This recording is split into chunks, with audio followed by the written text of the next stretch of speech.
buenas noches, qué gusto saludarles y darles la más cordial bienvenida a todas y todos. Tenemos una opinión en Jalisco TV, en el 17.1 de Televisión Abierta. Están ustedes a punto de ver el análisis, el debate en torno a los temas de la agenda pública, los temas que tienen que ver con la política local, pero también con la política nacional. Así que les damos la más cordial bienvenida, les invitamos a que se queden, no solo en el 17.1 de Televisión Abierta, también en sus sistemas de cable y por supuesto en redes sociales, en Jalisco TV y Noti Jalisco TV. Durante esta hora, nuestros analistas, nuestros invitados de la noche van a encargarse de desmenuzar los asuntos públicos. ¿Y cuáles son esos temas que nos convocan hoy a la mesa? Pues acompáñenme para verlos.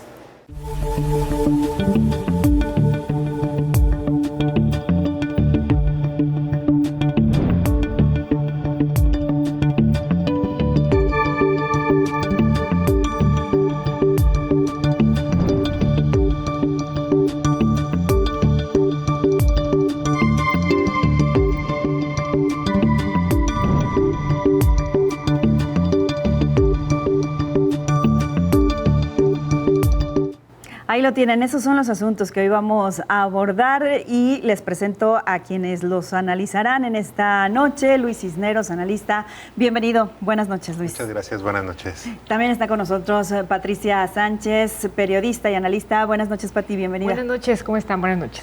Gracias. Está con nosotros Luis Ramírez, analista. ¿Cómo estás, Luis? Bienvenido. Muy bien, muchas gracias. ¿Sí? ¿Todo en orden? ¿Listos para opinar? ¿Nos extrañaste? ¿Algo? Ustedes a mí, espero que sí. Eduardo Ramírez, te dije Luis, ¿verdad? No importa. Ya, no, les estoy repitiendo el nombre. Eduardo Ramírez, sí. Una disculpa. Ya vimos quién es tu favorito, qué bueno. Que se vaya qué bueno que se vaya bien. Primero. Bueno, ya verás. En fin, quiero hacerles reír un poco. Toda la producción queremos que comiencen con menos carga esta mesa de análisis, así que les invitamos a que vean ustedes lo que prepararon a continuación. El patinón.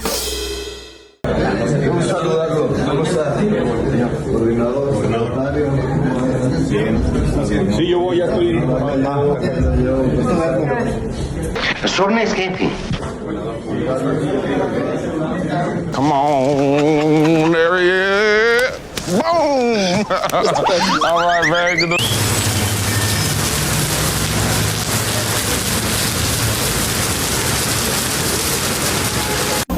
¿Y para qué sirven las botellas?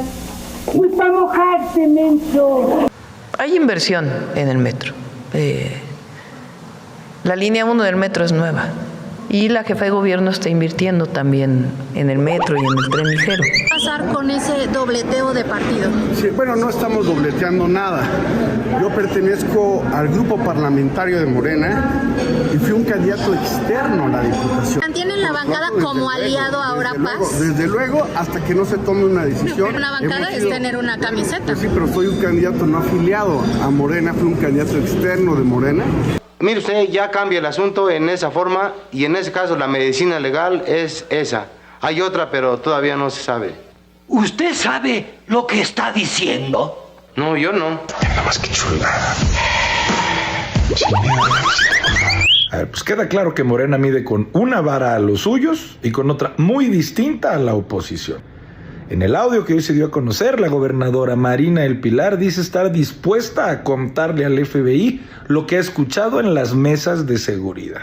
Cuando estuve con la gobernadora de Baja California recientemente, ella me dijo que había hecho gestiones sobre el tema de su visa, pero como se oyen, o sea, no se escucha nada que comprometa la seguridad nacional ni la seguridad del estado de Baja California. Nada que lo comprometa.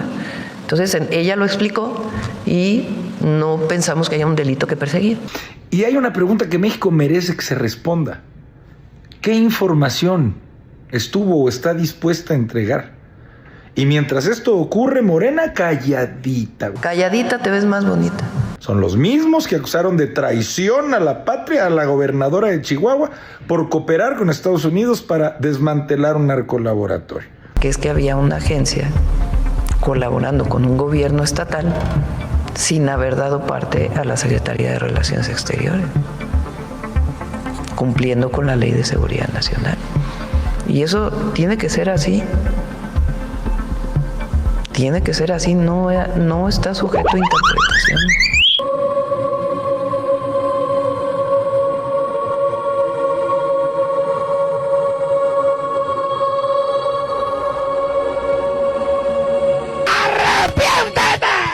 ¡Hijo del diablo! ¡Santo Jehová! Si no te arrepientes, la mano de Dios viene sobre ti.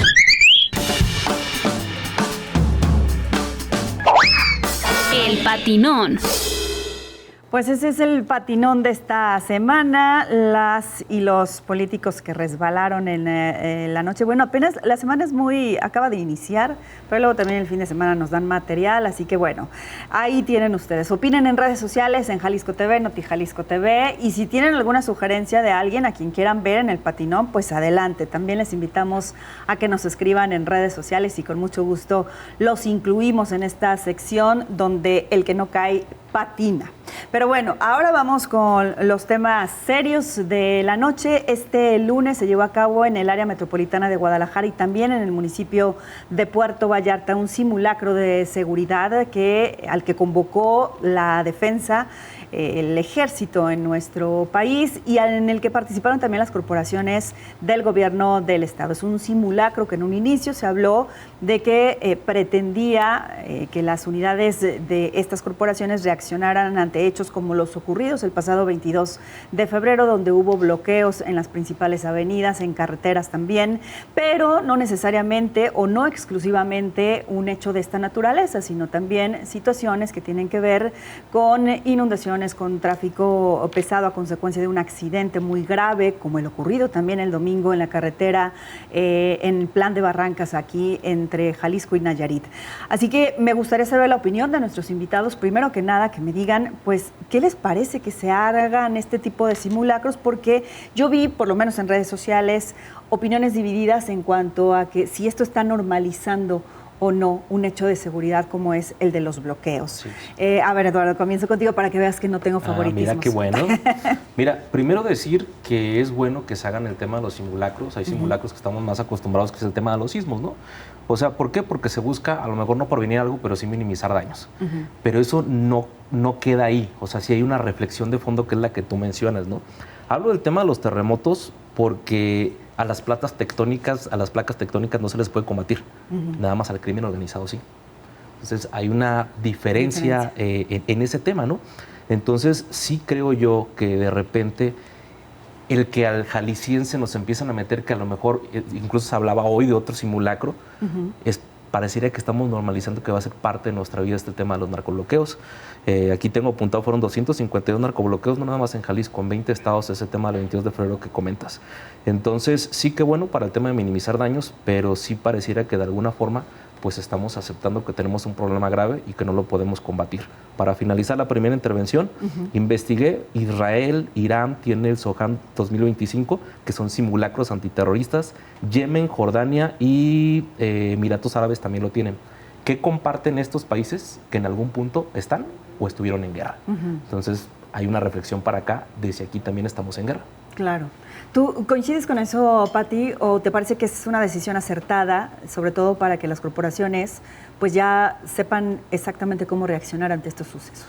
Mira, me parece importante justo en eso, ¿no? Porque es un simulacro, estamos acostumbrados, los que comentaban, los que hace protección civil. Este es de seguridad. En primer parte a mí me pareció, creo que en general a la sociedad muy extraño y muy raro, lo que generó mucha incertidumbre y desinformación en redes sociales. Eso yo lo vi muy fuerte, que comentaban, ¿no? Que de dónde venían, de qué lo originaba. ¿Por qué? Porque no estamos acostumbrados a ellos. Sin embargo, me parecen importantes por el tiempo de reacción para que estén acostumbrados a actuar, pero son operativos para la reacción y creo que el enfoque debe de estar siempre en la prevención. Entonces es ahí donde dices, ok, qué bueno que los hagan, pero yo creo que mejor hay que enfocarnos en la prevención, porque estos son de reacción. Cuando ya tienes encima el evento, entiendo, no nada más es para un tema de delincuencia, sino de alguna otra naturaleza, pero se enfocaba precisamente a esto, no en caso de que sucedieran bloqueos, en caso de que hubiera algo como el 22 de febrero con la caída del Mencho, que en ese momento se activó un código rojo en la ciudad y creo que no a todos nos quedaba muy claro ¿en qué consistía? De qué va el código rojo. Claro. Incluso creo que a muchas autoridades también como que se quedaban así de, pues, nos encerramos, pero ¿de qué va el código rojo? Entonces, estos operativos me parecen buenos, pero van a tender a la reacción. Y creo que el enfoque debe estar siempre en la prevención. Tú, Luis, ¿cómo los calificarías de entrada? Porque también otra situación que provocaron fue que se desataran especulaciones sobre por qué los estaban organizando, si había alguna alerta, alguna situación y especulaciones que también tenían que ver con que después del Mundial van a ocurrir otros hechos o se va a recrudecer la violencia. ¿Crees que esto pues fue atinado? Sí, me parece muy necesario, muy adecuado el que nos preparemos a protocolos de actuación que ya tienen los delincuentes. El hecho de que salgan en cuestión de minutos, de manera muy coordinada, a instrumentar una logística de bloqueos en las principales carreteras y vialidades de la ciudad, obedece al propósito de estorbar precisamente estas capturas, estos operativos, el permitirles rescatar en su oportunidad a los líderes de estas organizaciones delictivas. Pues en el caso de Nemesio Ceguera, por ejemplo, se decía, esto ocurrió durante el sexenio de Aristóteles, recordarás, a mitad del sexenio, que hubo un intento de captura, que se dieron todos estos narcobloqueos, incluso el nombre mismo de narcobloqueo implica que ya está normalizado, no estamos normalizando algo, simplemente estamos reconociendo que ellos ya están organizados para, a un llamado de sus líderes, bloquear y colapsar las vialidades de la ciudad con la intención de estorbar la captura de sus líderes, ¿no? Y en su caso, rescatarlos, pues.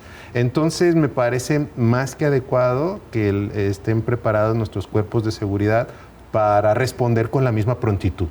Qué bueno que se está haciendo. El lado de que los ciudadanos de alguna manera también tenemos que estar preparados, me parece adecuado. Es cierto, esta comparación con el Medio Oriente sin duda nos debe de pues llamar a tomar conciencia de que sí es una situación muy compleja la que vivimos. El hecho de que los Estados Unidos hayan dado la etiqueta de terroristas a los cárteles mexicanos, pues de alguna manera es un reconocimiento del grado de peligrosidad y de poderío que tienen, y esta situación de guerra contra la sociedad misma, todo el fenómeno de las desapariciones forzadas, pues implica que sí estamos enfrentando una guerra por parte de elementos de la sociedad que hay que combatir, y qué mejor manera que de manera organizada. Ahora, para que funcionara de la mejor manera posible, ¿no es necesario que también esté articulado junto con la población, o creen que eso generaría precisamente una alarma mayor en la situación? ¿Tú cómo lo ves, Pues yo creo que son los costos políticos que también tienen que asumir o no asumir los gobiernos en turno, tanto estatal como federal, más federal porque es más de índole federal. A ver, hay protocolos de seguridad en las escuelas de Estados Unidos, me fui a Medio Oriente, pero allá hay otro tipo de crímenes y otro tipo de problemas, ¿no? Allá no hay cárteles como aquí, a lo mejor sí los hay, pero no a lo mejor con esa fuerza, pero allá tienen el problema de estudiantes que agarran una AK-47 y matan alumnos, entonces sí hay protocolos, pero también de repente es el costo político, porque esto ya fue un costo político, el aceptar, es decir, vamos a tener un simulacro para narcobloqueos, aunque de repente digan inundaciones, otro tipo de cosas, es aceptar que van a tener que reaccionar a lo mejor en algún punto ante ese tipo de situaciones. Entonces, insisto, hay un mensaje ahí de fondo, creo que todos coincidimos en el tema de que son buenos este tipo de cosas, pero también hace falta mucha información. Yo concuerdo con Pati, no me queda claro a mí qué es la alerta roja, el código rojo, no sé qué tengo que hacer, me tengo que resguardar en mi casa. En el código rojo, ¿funcionan las municipales o no funcionan las municipales? ¿De quién queda a cargo la seguridad? Eso sería bueno, porque dices, oye, yo quiero reportar que aquí hay unas camionetas sospechosas. ¿A quién le hablo? ¿Al municipio, al estado o a la federación? Entonces sí creo que hay una falta también de información, pero bueno, yo lo que sí celebro, y será tema de otra conversación, es que por fin se cae el mito de que hay narcos buenos, ¿no? Ya vimos que no, ya vimos que cuando se les aprieta, matan, queman al que sea. Entonces, y además lo hemos estado viendo también permanentemente durante 2 años en Sinaloa, ¿no? Sí, tienen una sociedad que a lo mejor estaba también un poco más normalizada, o que los abrazaban, había ese mito, ¿no? del narco bueno, aquí no roban porque está la plaza, esto. Bueno, ya vieron que cuando las cosas están más o menos tranquilas, no, pero ¿qué pasa cuando hay guerra? Ahí sí se olvidan de todo, Ahora, casi me tengo que ir a un corte, pero brevemente, Pati, ¿cómo calificamos si fue oportuna o no la reacción? Porque hablaban de la unidad más rápida o las unidades más rápidas que tuvieron una intervención a los 15 minutos y quien llegó al último de 30 minutos. ¿Eso es prudente o...? Bueno, 30 minutos, no soy experta en esos temas, pero a mí se me hace que no, ¿verdad? mucho tiempo, Ajá, porque en que 10 fue la de la minutos, Guardia Nacional, por cierto. Exacto, te desata una balacera y pues puede terminar con mucha gente. Media hora se me hace a mí mucho tiempo, daban otra cifra de 10 minutos, esa creo que está un poco mejor. Media hora sí se me hace... En media hora pasa muchas cosas, ¿no? Y más cuando tienes las armas ahí expuestas y pues la gente en la calle, me parece que sí es... Digo, hablando en un contexto de lo que ya se vive en México, ¿no? Exactamente. Regreso contigo, Eduardo. Voy a hacer una pausa. Les invito a que se queden también con nosotros. Regresamos para concluir el tema y con otros asuntos, por supuesto.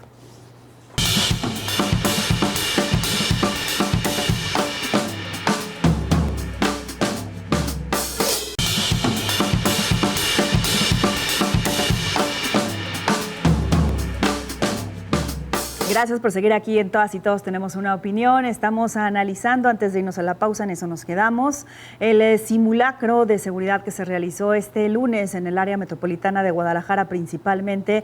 Y me ibas a decir algo con respecto a los tiempos, Eduardo. Sí, hay algo importante a analizar ahí. Para el tema de economía utilizan mucho la frase en latín que se llama ceteris paribus, que es vamos a analizar esto mientras todas las variables permanecen constantes. Aquí había una variable que permaneció constante, es que desincentivaron a la gente que estuviera por esas vialidades. Sí. También se tiene que decir, o sea, 2, 3, 4 días, ya casi la gente decía, o hago mis mandados o me voy a mi trabajo o algo, pero no voy a circular por carretera Nogales, por carretera Saltillo. Entonces, creo que también entiendo la forma de hacer simulacros también para no causar caos, de que la gente dijera, oye, ¿qué está pasando? ¿No? Que hay ejército por todos lados. Pero es un ejercicio que al final de cuentas, creo que es lo más parecido a la realidad, pero no deja de estar un poco alejado de la realidad. Y te voy a decir algo, de hecho los narcobloqueos que han ocurrido aquí han sido un fin de semana, los operativos de captura de hecho han sido diseñados precisamente para evitar que haya mucha gente en la calle. Es decir, cuando fueron por Nemesio Ceguera, por el líder de este cártel Jalisco Nueva Generación, lo hicieron en domingo y de madrugada, ¿no? A una hora temprana que sabían, de alguna manera preveían la reacción que iban a tener los delincuentes para evitar esta captura. Entonces, en ese sentido, entiendo que de replicarse eventos como este son en condiciones donde no va a haber tanto tránsito como en un día de entre semana, ¿no? Y hay condiciones también geográficas diferentes, ¿eh? O sea, mientras hay bases militares, que la quinta región, que esto, que comisarías y todo, el narco está a una llamada de que a lo mejor el vecino que no sabías que estaba ahí, saca su camioneta. Sí, no, y se va tienen una logística muy instrumentada, ¿no? Ya cada quien sabe lo que tiene que hacer, independientemente de por dónde vayan a trasladar. Imagínate que había puntos que decían, oye, hicieron 30 minutos, imagínate a Saltillo. Sí, hermano, y qué bueno que lo haces, no lo critico, la verdad. Nada más la realidad es que en Saltillo hay 10 camionetas ahí que están a 2 minutos. Claro. Pero bueno, por algo se empieza. Sí, efectivamente. Ahora, algo que creo que también es de resaltar, no sé cómo lo veas tú, Pati, es esta coordinación. O sea, convoca la Secretaría de la Defensa Nacional, se suman las corporaciones estatales y eso nos da cuenta también de que hay mejor comunicación que en otros tiempos, cuando cada quien era por su lado y ni siquiera se notificaban absolutamente nada. ¿O cómo lo ves tú? Sí, eso es lo positivo del ejercicio, que se están coordinando. Entonces, por lo menos ya en el próximo evento que tengamos así, toco madera, ojalá no, bueno, pues entonces estamos entendidos los ciudadanos que pensamos que ya van a saber reaccionar, ¿no? O sea, que se están coordinando, eso es positivo, que lo estén haciendo, que estén ensayando, vaya, las condiciones van a ser distintas. Cualquier simulacro pues, no va a ser lo mismo, porque el evento te agarra desaprevenido, lunes, martes, en cualquier momento, esto es algo acomodado. Pero bueno, por lo menos se ensaya de qué hacer en el momento, ¿no? Ahora, se tenía previsto que también este martes se realizara otro simulacro, pero se canceló. Es decir, nos avisaron a medios de comunicación que siempre no se iba a hacer. ¿Consideran que es porque van a analizar, a hacer alguna autocrítica también? Revisar, ¿verdad? Los resultados y a partir de ellos... También hablamos de un tema muy, muy simplista. La verdad, ahorita que lo estoy pensando, decir, moverme del punto A al punto B. Hay muchas cosas allá a lo mejor que no sabemos, desde el tema de quién comunica a quién manda a quién toma el mando de la corporación, a quién se van a referir. Entonces, a lo mejor hay mucho trabajo ahí detrás, pues que no se ve que aquí lo estamos contando nada más de una patrulla que se mueve de punto A a punto B. Pero ustedes dirán entonces que sí es positivo, que se sigan realizando definitivamente. Y perfeccionando incluso. Sí, definitivamente. O sea, ellos, los delincuentes, ya están preparados para estos eventos, están a una llamada, un mensaje que reciban para precisamente... tienen muy claro lo que tienen que hacer, pues nuestras corporaciones tienen que hacer lo propio y sí, el lado de los ciudadanos, este tema de la desinformación que se da a través de las redes, de la politización, la partidización que muchas veces se hace, la desinformación deliberada con el fin de generar caos. Lo vimos la vez pasada con el tema del aeropuerto, que estaban habiendo ahí incidentes. Muchas veces quizá responde a un pánico muy natural, muy comprensible, pero otras veces son intencionadas esta desinformación. Sí. Entonces es parte de lo que tenemos nosotros también como sociedad de estar preparados. Sí. Bien, bueno, pues vamos a dejar aquí el tema y les invitamos a ustedes que nos ven esta noche, por supuesto, a que también se sumen a la conversación y nos dejen su opinión en redes sociales, NotiJalisco TV. Con mucho gusto vamos a leerles. Vamos a otros asuntos, así que acompáñenos.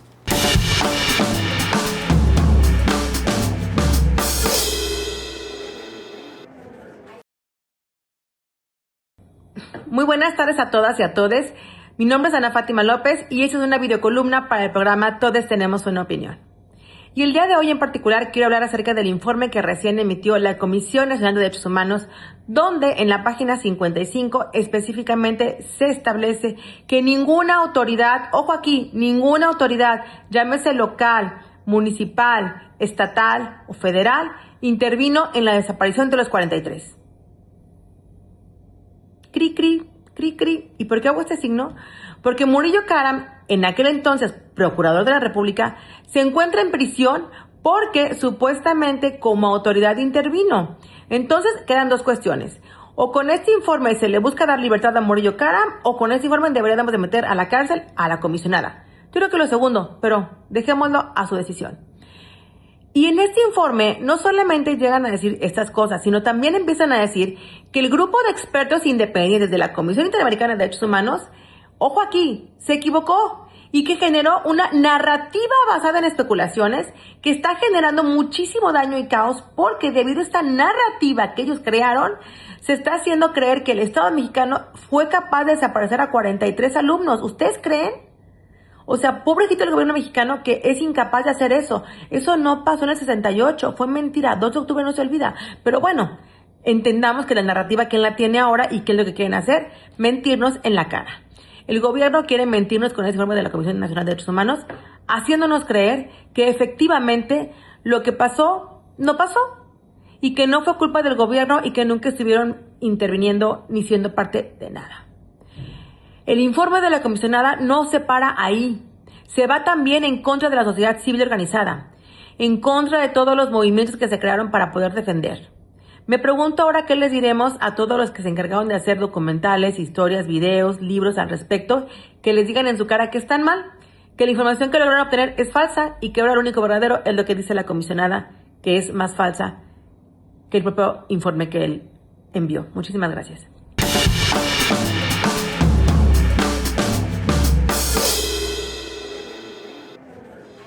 Esa es la opinión de Fátima López Iturríos, analista de esta mesa, quienes ustedes ya conocen. Pero ahora vamos a conocer la opinión de nuestros invitados de la noche en torno a este mismo tema, la recomendación que ha emitido recientemente en este mes de julio la Comisión Nacional de los Derechos Humanos y que ha llamado la atención por lo que ya nos decía Fátima, porque exime de responsabilidad principalmente al ejército mexicano y culpa a organismos de la sociedad civil, defensores de derechos humanos que han acompañado esta causa y otras más que tienen que ver con violaciones a derechos humanos, principalmente con desaparición forzada. Así que ellos tendrán 5 minutos en la siguiente sección para discutirlo.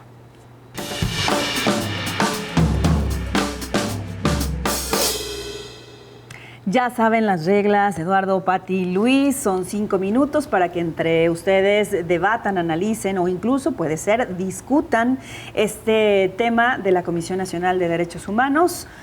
Comienza quien quiera y corre tiempo para ello. Bueno, llama mucho la atención este informe, porque ahora es el tercer informe respecto al caso que fue una crisis que enfrentó el expresidente Peña Nieto, que capitalizó políticamente López Obrador, que este movimiento que se articuló en torno a la exigencia y al reconocimiento de que el Estado fue quien los desapareció, que era una responsabilidad del Estado, llevó de alguna manera, formó una plataforma que entre otros factores permitió a López Obrador ser presidente. En 2018 hubo el primer informe donde sí señalaban actos de omisión por parte del Ejército. Se generó una comisión de la verdad que presidió Alejandro Encinas como subsecretario de Gobernación y que encontró que incluso el Ejército espiaba a los propios normalistas, que uno de sus soldados era parte de estos contingentes como informante secreto, pues, y que fue también de los que padecieron este triste destino. Se acreditó que fueron pues calcinados por estos delincuentes, la connivencia entre las autoridades municipales y los grupos delictivos del narcotráfico. Y el informe que acaba de salir, como que a destiempo, innecesario, lo único que hace es que desacreditar lo dicho por los dos informes oficiales y además por de la Comisión Interamericana, la lucha de los padres, la lucha de los propios normalistas, que, insisto, era parte del mito fundacional de la 4T, ¿no? Entonces, sí hubo esta incongruencia de López Obrador de decir que al Ejército lo iba a regresar a los cuarteles y durante su sexenio, al contrario, los sacó, les entregó la seguridad, les entregó la construcción de aeropuertos, del Tren Maya, les dio facultades más allá de las que tenían cuando Calderón y Peña Nieto los sacó pues a combatir el crimen, y ahora es exonerarlos, ¿no? No le veo otra razón. Incluso se dice en el propio informe que López Obrador nada tuvo que ver en la designación del candidato a presidente municipal y que era cosa de Marcelo Ebrard, ¿no? Mira, yo digo que esto va para Gerardo Fernández Noroña, ese mugroso, decirle, ¿no que era el Estado? O sea, no estaban grite y grite que eran el Estado, no estaban haciendo la cuenta hasta los 43. Ahora resulta que los 43 ya es un mito y es un bloque de la ultraderecha, que son intervencionistas y pro-yanquis. Yo aquí tenía mis apuntes porque es muy curioso que tanto la izquierda como Morena persiguen violadores siempre y cuando no sean de su movimiento. Ahí está Cuauhtémoc Blanco. Persiguen violentadores siempre y cuando no sea el director de Pemex, ¿verdad? Y persiguen al Estado y dicen que fue el Estado siempre y cuando no sean ellos el Estado. Entonces, qué bueno que las recomendaciones de la Comisión Nacional de Derechos Humanos pues no sustituye a la Fiscalía, ¿verdad? Es decir, no juzga, más bien es una recomendación. Lo que sí es que ayuda a cambiar la narrativa de decir, no sabemos qué pasó, pero les juramos que el Ejército no fue. Entonces, bueno, qué difícil es ser morenista en este tiempo, la verdad. 2 minutos. Sí, Doro, a mí lo que me preocupa de todo esto es que estamos igual que hace 12 años. O sea, la narrativa es la misma. Es decir, no está claro qué pasó con esos 43 y de quién es la responsabilidad. Coincido con eso. El objetivo en las versiones que han ido y venido con Peña Nieto, con López Obrador y ahorita con Sheinbaum es quitar responsabilidad al Estado. Nada más.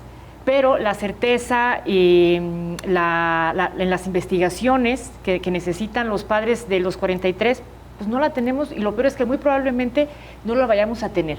No veo en ningún lado un objetivo de ningún gobierno, realmente un interés por resolver el caso, aunque en su momento López Obrador lo tomó como bandera de campaña. Pero no, la verdad es que no, y tristemente veo que así va a seguir.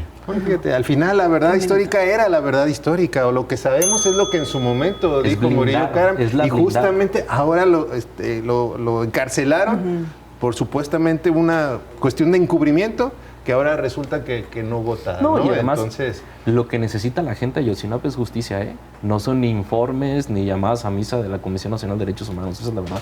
Entonces, si estamos discutiendo esto, qué bueno, es un tema público, pero de la justicia, pues ni qué hablar, ¿no? Y pues ni qué decir también ya de la Comisión Nacional de Derechos Humanos, que si ya de por sí estaba... Creo que es una piedra. No teníamos, como dice, no esperábamos nada de ti y de todos modos... Nos sigue decepcionando. Nos sigue decepcionando. Sí, terrible. Creo que esta termina por hundirla más. Así es. A la comisión. E insisto, y todo en el afán de limpiar al Ejército y ahora todavía más al expresidente López Obrador. Sí, que no tuvo responsabilidad ninguna en el nombramiento de que sí sabemos que era culpable, que era el presidente municipal de Ayotzinapa. Bueno, pues así se nos termina el cronómetro de esta emisión. De todas y todos tenemos una opinión. Hacemos una pausa, regresamos con más.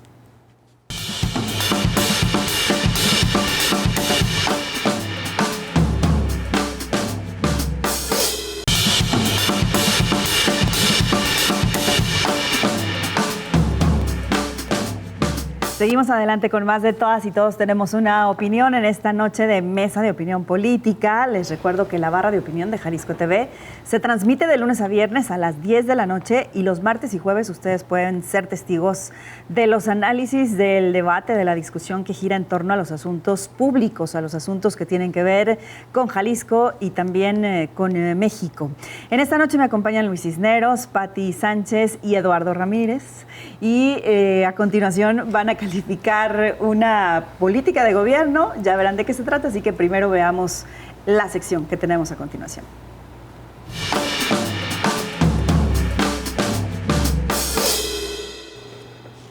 El gobernador del estado, Pablo Lemus, anunció este lunes en compañía de su gabinete las acciones inmediatas para atender la calidad del agua en el área metropolitana de Guadalajara. Estas acciones inmediatas tienen que ver con la distribución de plantas potabilizadoras temporales. También habrá pipas de agua para las colonias más afectadas, la distribución de garrafones, por ejemplo, también para aquellas personas que se han visto afectadas por esta agua que llega a sus hogares en mal estado, en mala calidad. Y sobre eso queremos preguntarles a nuestros analistas de la noche, pues cómo calificarían esta decisión, este anuncio que se hace, y para ello tienen el semáforo, la luz verde, la luz amarilla o la luz roja, dependiendo de cómo es que observen esta política. Comienzo contigo, Pati, ¿qué luz le das en el semáforo a lo anunciado por Lemus? Mira, no es que venga así, pero de amarillo. Yo le doy amarillo porque resuelve un poquito el problema que tenemos, la crisis del agua contaminada. ¿Por qué? Porque directamente las familias van a recibir agua pues mejor, ¿no? Agua limpia, pero son acciones como paliativas, porque mencionabas tú las pipas. Entiendo que van a hacer convenios con las llenadoras de garrafones para que la gente vaya y los llene gratis. Plantas potabilizadoras emergentes. Suena bien, pero es una solución de momento. No atiende el problema de fondo. El tema y lo importante es que le va a quitar a la gente de ya el que se esté bañando con agua sucia y contaminada y maloliente, porque sí es muy fuerte este tema y el tema de salud pública que se puede venir enseguida por las enfermedades y la gente ya no aguanta. Es una crisis que me parece ya ha sido agravando bastante en estos últimos meses, pero no lo resuelve de fondo. Para mí la clave en esto es la cartera vencida del CIAPA. Si todas las instituciones, las empresas, todos los que deben al CIAPA, Gobiernos, exactamente, bueno, que ya dijo la UDG que iba a pagar, pero son millones. Con eso yo creo que podrían echar mano de los 20,000 millones de pesos que les hace falta para el plan integral, porque el gobierno federal no va a responder y aquí la deuda con el Congreso pues también luce difícil. Entonces, pues se necesita recurso para resolverlo de fondo. Yo creo que la cartera vencida es la clave. Sí, luz amarilla es lo que le pone Pati a esta decisión. Voy contigo, Eduardo. ¿Cuál luz le pones a la También yo creo que luz amarilla, o sea, reconozco la acción, es buena, nada más no creo que sea un tema, una respuesta oportuna. Yo creo que ya van tarde en ese sentido. Coincido mucho con lo que dice el tema de las pipas. Ahorita que te escuché garrafones de agua, digo, oye, pues que estamos en un estado, pasó un terremoto, ¿qué pasó en Guadalajara, no? Como para que distribuyas el agua potable en pipas o en garrafones de agua. La otra es, y parte también de la ignorancia de no conocer de temas hídricos, decir, bueno, pues estas pipas, ¿de dónde se abastecen? No es como que vengan de Suiza o de otro lado, ¿no? O sea, pueden incluso abastecerse del mismo lugar, o a lo mejor tienen un método de tratamiento particular que pueda ayudar a ese tema. Lo que sí veo, y por ahí escuché a Roberto hablar de esto la semana pasada un poco, porque va a ser, yo creo que el tema del agua va a ser el tema del sexenio de Pablo Lemus. Sí. Cada sexenio y cada gobernador tiene un reto. El reto que le va a tocar, el tema es del agua. Se está politizando, sí, como cada tema de cada sexenio se politiza, más cuando una solución depende de un Congreso del Estado representado por fracciones de partidos políticos, ¿no?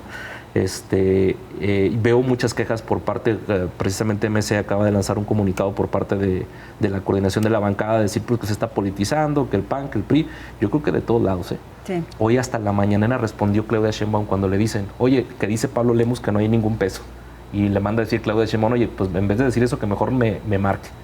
Luego pues sale el PAN a decir su posición, sale el PRI a decir su posición, sale el MC a decir su posición, y yo creo que la gente al final de cuentas es, oigan, pues hablen lo que quieran, nada más, pues cuando nos pongan a los expertos nos avisan, ¿no? Porque este tema al final de cuentas pues lo van a arreglar los expertos. Claro. 2 luces amarillas tenemos ya para calificar esta determinación. Luis, ¿qué le pones tú? No, yo pongo verde porque en efecto hay acciones que se toman en el corto plazo, esto que se ha venido hablando de las pipas, los garrafones, en el mediano plazo que tiene que ver con obra e infraestructura, con recursos estatales, que hay un plan que ya se va a discutir precisamente en el Congreso con las bancadas para también escuchar los puntos de vista y no solamente las críticas, ¿no? Los expertos, los académicos, enriquecer este plan para las acciones a largo plazo. Y yo observo que hay dos crisis. Una, en efecto, hay una problemática en algunas colonias de la ciudad que responde a la red hidráulica que ya es obsoleta, que es un tema que se ha venido arrastrando pues desde la antigüedad que tiene esta red, quizá también obedezca a la falta de mantenimiento.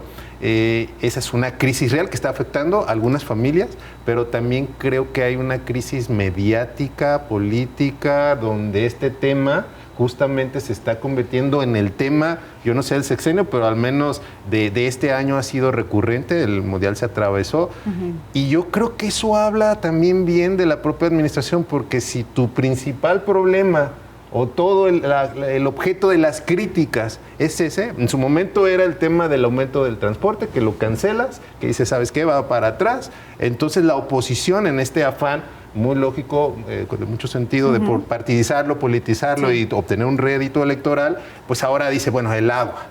Habrá que ver la dimensión real de esta problemática. Quiero decir, no tenemos evidencia de gente que padezca alguna enfermedad derivado de ello. Sí es cierto, hay algunas colonias en donde llega el agua en condiciones no deseables, pero no es un tema que ocurra pues en todas las colonias o en todas las casas de la ciudad, ¿no? Entonces creo que sí se ha de alguna manera sobredimensionado en esta lógica política electoral, y por eso digo verde, porque era necesario también una respuesta sí, política, mediática, de que se atiende el problema, de que veremos también qué tantas colonias tienen la necesidad de estas pipas y de estos garrafones, lo veremos en efecto. E insisto, también el tema de que la presidenta pues se entere, aunque sea a este llamado, yo no creo que no haya habido llamadas previas, ¿no? Donde se haya solicitado el respaldo, el apoyo financiero de la Federación, y pues también esta es una manera política de meter presión para que la Federación pues aporte, y que el caso de la Universidad de Guadalajara, que las propias administraciones municipales, los ayuntamientos, las oficinas públicas paguen la parte que les corresponde, claro. Me parece que también es acertado, y por eso yo pongo verde. ¿Ibas a decir algo, sí, mira, Eduardo? Yo sí creo que no se está sobredimensionando. Si lo vemos muy metropolitanos, esto puede ser nuevo para nosotros, pero pregúntale a San Juan de los Lagos, pregúntale a la Unión de San Antonio, pregúntale a Lagos de Moreno. Tienen una crisis, ellos no de agua contaminada, sino un tema de falta de agua, escasez de agua. Y ahí, como siempre decíamos, las elecciones, particularmente la 2027, la gente no es que vote por un mejor o peor candidato, sino que las elecciones siempre terminan calificando a algo, a un gobierno o a una persona. Esto que dices, que no hay personas que hayan presentado síntomas o algo, sí, nada más hay que acordarnos que los problemas renales no se dan de un día para otro. Se está hablando de la zona metropolitana y del agua sucia, y esa es la dimensión que se le está dando a los medios de comunicación y a los políticos y a la oposición y demás.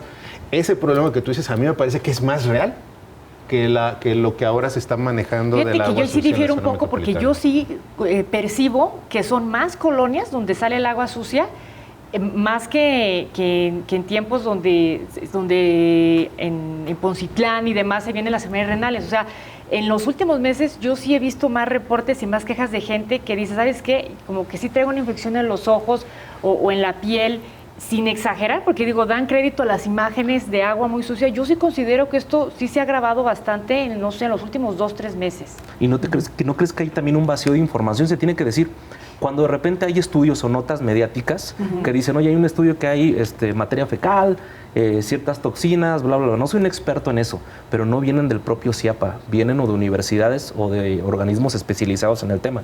Entonces yo digo también en un tema de resolver esta crisis que es hídrica y que también es política. ¿Por qué digo que es política y es importante? Porque va a terminar siendo aprobada por un congreso local que es eminentemente político, ¿no? Pero cuando creas vacíos, ahí es donde aprovecha también la oposición para crear la y por eso me propia parece, narrativa. Quizá tenía que venir esta postura de parte del gobierno. Pasó el Mundial, inmediatamente presentaron las 30 acciones. La siguiente semana sale ya el gobernador con su gabinete, asume él la agenda y me parece que sí, justamente fíjate, responde. Incluso cómo lo verbalizas. ¿Por qué decir que pasó el Mundial y? Eso es pésimo. O sea, pasó el Mundial y presentó el gobierno su... No, el Mundial, lo entiendo y no creo que esa fuera tu intención, pero hasta verbalizándolo así, el ciudadano dice, oye, espérame, entonces... Qué bueno que descalificaron a México. Incluso si tú revisas los propios medios de comunicación, dejó de ser noticia. A eso me refiero. Durante el Mundial dejó de ser noticia, dejamos de hablar todos de ese tema. La noticia eran los besos de coreanos con mexicanos. Y se vuelve un tema de agenda pública al que sí se adelanta del gobierno. Es decir, los partidos de oposición ya estaban listos para tomar el tema, sale el gobierno inmediatamente antes de que eso ocurra y dice, estas son mis 30 acciones y es en la discusión en la que estamos, ¿no? Incluso el secretario de Salud hace unos días dijo, ni se laven los dientes, ni laven frutas y verduras con esa agua. Entonces en ciertas colonias. Pero al decir eso, dices, ok, entonces sí están reconociendo el problema del agua, porque si no me puedo lavar los dientes o lavar una manzana, entonces el agua está muy mal. Pati, y sí cierto, sí creo que no es un problema en toda la zona metropolitana, dice ciertas colonias. El problema es que nadie tiene certeza de cuál colonia sí, cuál colonia no. Ese es el tema de información y hay veces que, oye, ¿valdría más la pena que aceptes el costo político de decir cuántas colonias están afectadas? Para que por lo menos una parte de la población dice, por lo menos la mía no está ahí. Bueno, había una discrepancia porque Salud dijo que 200 y la Comisión Estatal tiene la queja de 600 colonias. Sí, pero fíjate que entonces, porque la Comisión dice el número de reportes y de quejas que ha tenido históricamente y acumulan ese número. Y puede haber una cifra negra. 2019. Y la otra también, no es reto aquí a la mesa porque yo no lo sé, pero 300 colonias de cuántas, yo no lo sé.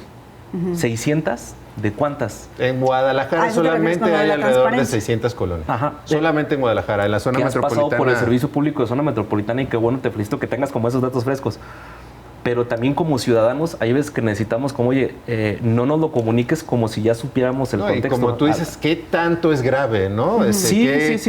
Por ejemplo, ojalá tuviéramos agua que pudiéramos beber de la llave como ocurre en otros países, ¿no? Hay lamentablemente no es. Pozos que incluso tienen problemas de arsénico. Y no los de aquí de Guadalajara, no quiero alarmar a la gente. Hay un tipo de potabilización diferente y muy efectiva.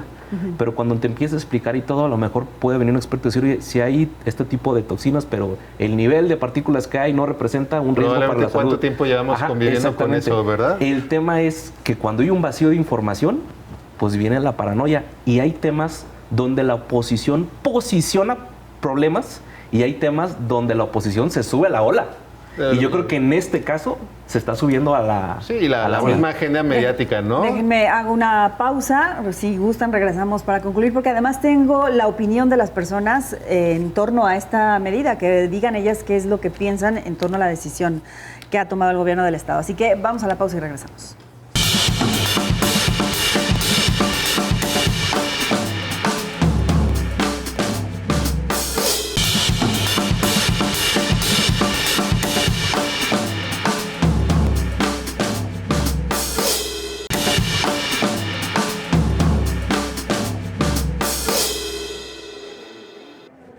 Inmediata, pues está bien, pero pues eso no es la solución, ¿verdad?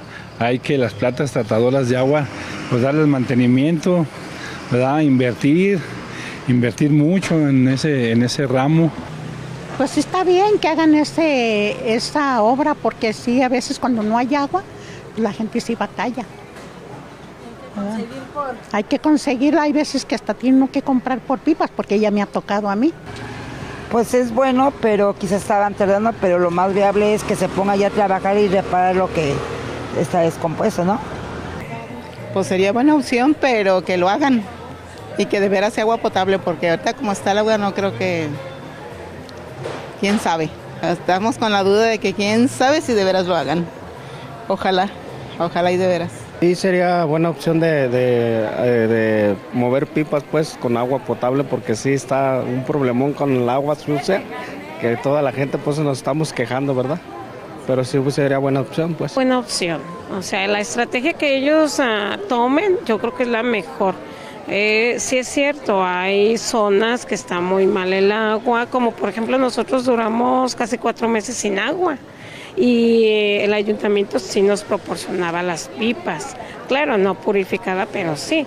Entonces eso ya es una gran ayuda, sobre todo para personas que tienen bajos recursos y que no pueden pagarla. Pues como que de emergencia sí, pero pues no hay como paguemos nuestros impuestos y como hagan de llegar como debe de ser tal el agua que es muy necesaria para todo, entonces no hay como si la hagan llegar hasta por pipas, ¿no? Garrafones cuando, y en un Guadalajara es imposible, pero claro, de manera inmediata, pues sí, a lo mejor puede sacar del mínimo apuro. No es buena acción. La buena acción es limpiar toda la tubería obsoleta que se encuentra ahorita. Esa es la mejor opción para recibir agua limpia y de calidad en todo Guadalajara. Sí se estaban tardando. El agua no sirve para nada. Se tiene uno que bañar con aguas de garrafón. Entonces sí, están muy malas condiciones el agua. Pues en parte sí, pero también lo que se ocupa es atacar la raíz. Es lo importante porque el agua es primordial para todo, pero sí.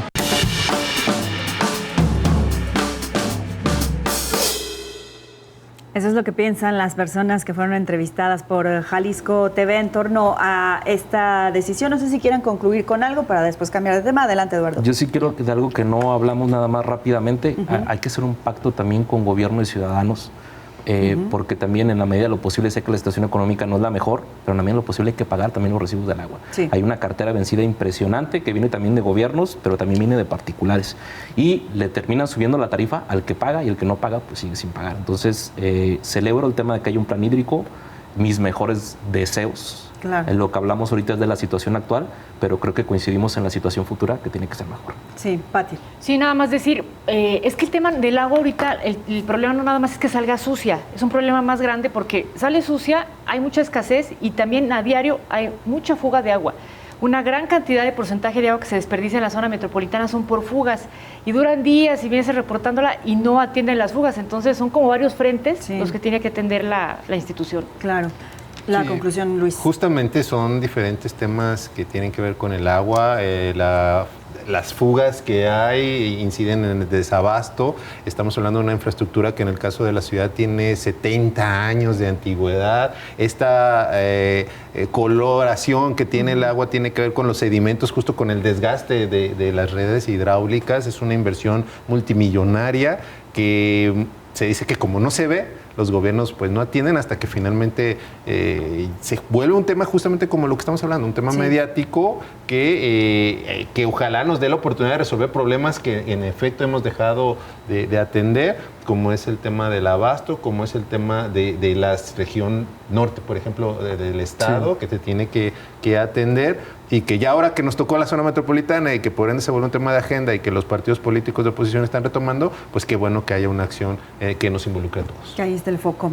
Bien, pues vamos ahora sí a cambiar de tema por un asunto muy grave. En menos de una semana, 2 migrantes mexicanos de origen mexicano han muerto en Estados Unidos a manos del ICE, o han sido asesinados, en pocas palabras. Luego le tenemos miedo a los términos o a las palabras correctas, pero no hay otra manera de llamarlo, ejecuciones extrajudiciales de parte de esta agencia de Estados Unidos. Así que me gustaría que brevemente, porque ya no nos queda mucho tiempo, me dijeran su opinión en torno a que México ha decidido que va a denunciar la muerte de 17 mexicanos que son las que tiene identificados a raíz de que comenzaron los operativos de ICE, pero además de que hace un llamado a partidos políticos para que ellos también se involucren y soliciten información al gobierno de Estados Unidos en torno a cuál es la situación de los migrantes detenidos. Pati, comienzo contigo brevemente también. Dinos qué piensas acerca de esto.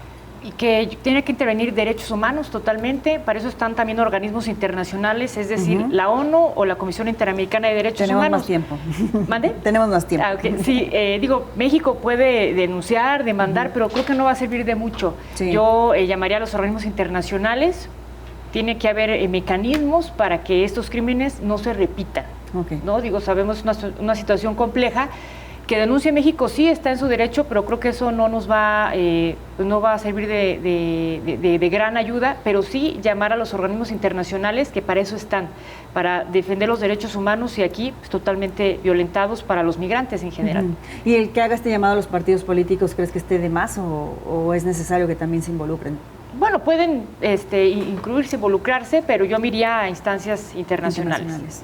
Luis, ¿qué piensas sobre eso? Sí, yo creo que justo por eso es tan dañina esta polarización a la que nos llevó el régimen morenista, ¿no? De donde era necesaria una política de Estado, convocar a la unidad de los mexicanos, a los partidos políticos para defender a los migrantes de esta situación criminal que en efecto están padeciendo en estos centros que son concesionados a empresas privadas, donde los tienen en unas condiciones que les generan una situación de salud mental que los lleva incluso a privarse ellos mismos de la vida, o que después se reporta que se quitaron la vida estando en custodia. Toda esta política del ICE de estar acosando a gente que lleva 20, 25, 30 años allá trabajando, haciendo un trabajo honesto con familia, con hijos estadounidenses ya, con ciudadanía. Es decir, es una situación que ojalá no nos hubiera dividido tanto Morena, y ahora con esta defensa que hacen de Rocha Moya y de los narcogobernantes y de...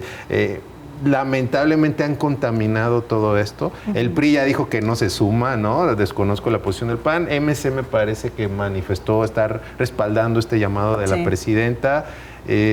Pero también yo siento que es algo tramposo por parte de la presidenta de decirles, a ver, unámonos para esto, pero todos los otros temas...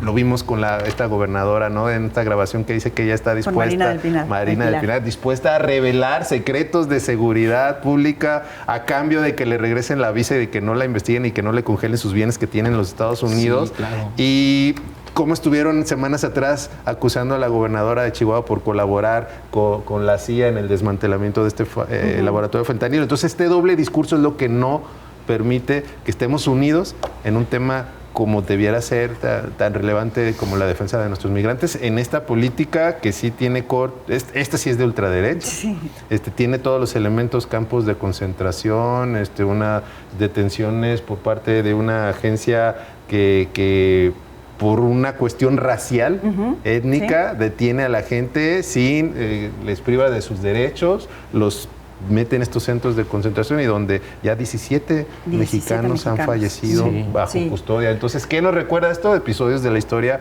que quisiéramos que no se repitieran. Por supuesto, Eduardo. Sí, nada más sí decirte que el ser idiota no es monopolio de un espectro político, o sea, tanto derecha como izquierda. No, la Gulag de la Unión Soviética con Stalin, el régimen de detención, sí, por supuesto. Yo, mira, primero creo que el mexicano inmigrante merece una defensa jurídica más que una defensa política. El tema de, oye, si son llamadas a misa, que el gobierno federal le diga algo, o tratar de esta crisis migratoria desde la mañana tratar de solucionarla, pues tampoco se va a poder. Sí que creo, yo no coincido para nada con el gobierno de Claudia Sheinbaum, pero hay cosas que sí nos deberían de unir, y una de estas cosas es el tema de los migrantes. Por ahí estuve leyendo y es importante que la gente que nos está viendo escuche, son 17 personas muertas en custodia migratoria, uno de ellos fue abatido a balazos en un tema de una detención, y pues hay un tema de crímenes de odio que se tiene que hablar también, así como si fueron asesinados. Hay en el 2024, según el Departamento de Justicia, 11.679 crímenes de odio. En el 2025 reportaron 797 incidentes antilatinos. O sea, si hay un perfil de persona y de ciudadano de Estados Unidos que no quiero generalizar, y más que está en el ICE, que la verdad es que no está respetando la dignidad del ser humano. Y yo que creo que el mexicano, con papeles o sin papeles, se le tiene que respetar la vida. Por supuesto. Pues con ese mensaje nos quedamos para concluir esta emisión más de Todas y Todos Tenemos una Opinión. Gracias a Luis Cisneros, a Pati Sánchez y por supuesto a Eduardo Ramírez por su participación esta noche en la mesa. Les invitamos a que se queden en la programación de Jalisco TV y aquí les esperamos el próximo jueves. Que tengan una excelente noche.